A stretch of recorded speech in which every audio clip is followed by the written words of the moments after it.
Come கணபதாய நமக. ஓம் நமச்சிவாய நமக. ஓம் நமோ நாராயணாய நமக. அனைவருக்கும் அன்பான வணக்கங்கள். நான் உங்கள் ராஜி. முருகப்பெருமானின் அருளால் பேரருளால் நம்ம சேனலில் நம்ம தொடர்ந்து கந்தர் அனுபூதி, கந்தர் அலங்காரம், வேல்மாறல், திருப்புகழ், முருகனுடைய பெருமைகள், முருகனுடைய வழிபாடுகள் இவைகளை பற்றி நிறைய பார்த்துட்டு வர்றோம். ஆன்மீக விஷயங்கள் நிறையா பார்த்துட்டு வர்றோம். இன்னைக்கு கந்தர் அலங்காரம் 2வது பாடலையும் அதற்கான விளக்கத்தையும் பார்க்கலாங்க. அலங்காரம் என்றாலே முருகனை போற்றி புகழ்ந்து பாடுவது, முருகனுடைய அழகை வர்ணனை செய்வது, முருகன் இருக்கும் இடமெல்லாம் சென்று அருணகிரிநாதர் அவரை பற்றி புகழ்ந்து பாடியதையும் அவரை பற்றி வர்ணனை செய்ததையும் தான் இந்த கந்தர் அலங்காரத்தில் கொடுத்துருக்காரு. முருகனை நாம் வழிபாடு செய்தால் நமக்கு என்னெல்லாம் நன்மைகள் கிடைக்கும் அப்படின்னு சொல்லியிருக்காரு. முருகனை நம்ம எப்படி வழிபாடு செய்யணும் அப்படின்னு சொல்லியிருக்காரு. இறை வழிபாடு செய்யறதுக்கு நமக்கு என்னெல்லாம் தகுதிகள் வேணும் அப்படின்னு சொல்லியிருக்காரு. இறை வழிபாடு செய்தால் நமக்கு என்னெல்லாம் கிடைக்கும், முருகப்பெருமானை நாம் வழிபாடு செய்தால் நமக்கு என்னெல்லாம் கிடைக்கும் அப்படின்னு சொல்லியிருக்கார். கந்தர் அலங்காரத்தை நம்ம ஒரு நாளைக்கு ஒரு பாடலையாவது பாடி முருகப்பெருமானை வழிபாடு செய்வது நல்லதுங்க. அதாவது முருகனுடைய பாடல்கள் நிறைய இருக்குது. அதில் ஏதாவது ஒன்று கந்தர் அலங்காரம் தான் பாடணும் அப்படிங்கிறது கிடையாது. வேல்மாறல்ல ஒரு பாடலை பாடி முருகனை வழிபாடு செய்யலாம். திருப்புகழில் ஒரு பாடலை பாடி முருகனை வழிபாடு செய்யலாம். நமக்கு என்ன தெரியுமோ அந்த பாடல்களில் ஒன்றை பாடி முருகப்பெருமானை வழிபாடு செய்ய சொல்கிறாரு. எதற்காக பாடல்கள் பாடி முருகனை வழிபாடு செய்ய சொல்கிறார் அப்படின்னு கேட்டிங்கன்னா, முருகன் என்றாலே தமிழ் கடவுள். தமிழ் கடவுளான முருகப்பெருமானுக்கு பாடல் அப்படின்னா ரொம்ப பிடிக்கும். தன்னுடைய ஒவ்வொரு பக்தனையும் பாட வச்சு அந்த பக்தனுடைய பாடல்களை கேட்டு மனம் மயங்கி ஆசி வழங்கக்கூடிய அற்புதமான தெய்வம் யார் அப்படின்னா தமிழ் கடவுளான முருகப்பெருமான் தான். முருகப்பெருமானின் பக்தர்கள், முருகப்பெருமானின் அடியார்கள் ஒவ்வொருவரும் முருகனின் பாடல்களை கொஞ்சமாவது தெரிஞ்சு வச்சுக்கிறது நல்லதுங்க. அதைத்தான் இந்த பாடல்ல அழகா சொல்லியிருக்காரு.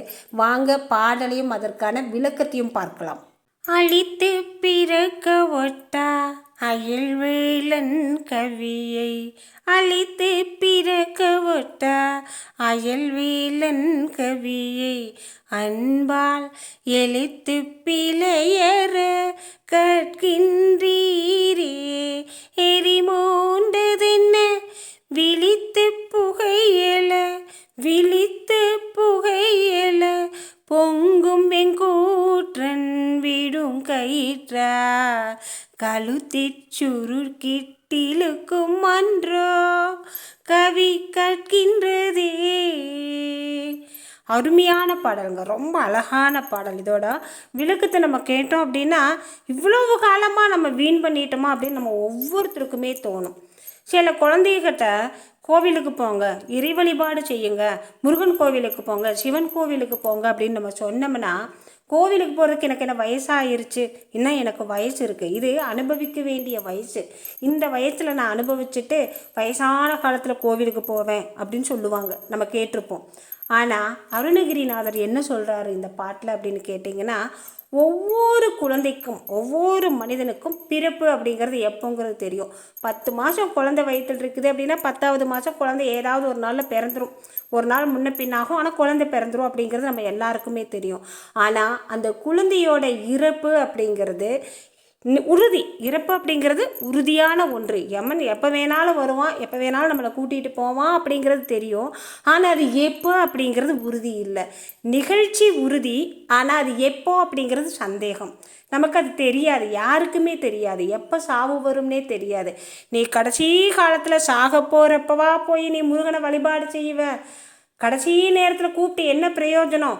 அதுக்கு முன்னாடியே கூப்பிடு. முருகப்பெருமானை கூப்பிட்டே அப்படின்னா உன்னோட தலையெழுத்தவே மாற்றுவார். உனக்கு பிறவாமை என்னும் பெரும் வரத்தை கொடுப்பார். நம்ம வீட்டில் ஒரு குழந்தை பிறந்து வளர ஆரம்பிச்சிருச்சு அப்படின்னா அந்த குழந்தை பேச ஆரம்பிக்கிறப்பவே நம்ம சொல்லி கொடுக்கணும். முருகனுடைய பாடல்களை சொல்லி கொடுக்கணும். முருகா அப்படின்னு சொல்லுன்னு சொல்லி கொடுக்கணும். சரவணபவா அப்படின்னு சொல்லுன்னு சொல்லி கொடுக்கணும். பிறக்குந்து வளர்கிற குழந்தைகளுக்கு ஆரம்பத்திலிருந்தே நம்ம சொல்லி கொடுத்துட்டோம் அப்படின்னா கடைசி காலம் அவங்களுக்கு அற்புதமாக அமையுங்க. கடைசி நேரத்தில் நீ முருகனை கூப்பிடாத, எவன் பாச கைத்தை தூக்கிட்டு வர்றப்ப நீ முருகா அப்படின்னு கூப்பிட்டு ஒரு பிரயோஜனமும் இல்லை. நீ வாழும் காலத்திலிருந்தே முருகப்பெருமான வழிபாடு செய்யி. அவனுடைய திருப்புகழை பாடு, பிழையில்லாமல் பாடு, அழகாக பாடு.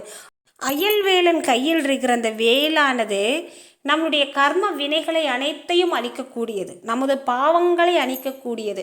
நம்ம முன்னோர்கள் செய்த பாவம், நம்ம பின்னோர்கள் செய்த பாவம், நாம் செய்த பாவம், நம் சந்ததிகள் செய்த பாவம், அத்தனை கர்மாவையும் அத்தனை பாவத்தையும் அழிக்கக்கூடியது அயல்வேலன் கையில் உள்ள அற்புதமான வேல். அந்த அயல்வேலன் கவியை தினமும் ஒரு முறையாவது பாடு. கடைசி நேரத்தில் கூப்பிடாத, கடைசி நேரத்தில் கூப்பிட்டேன்னா அது உனக்கு பிரயோஜனமே இல்லை. கடைசி நேரத்தில் நம்ம கூப்பிட முடியுமா?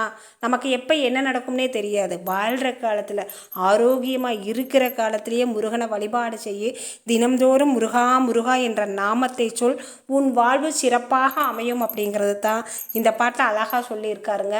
நமக்கு பிறவாமை என்னும் பெரும் வரம் கிடைக்கும், முக்தி கிடைக்கும், ஞானம் கிடைக்கும், செல்வாய செல்வம் கிடைக்கும்.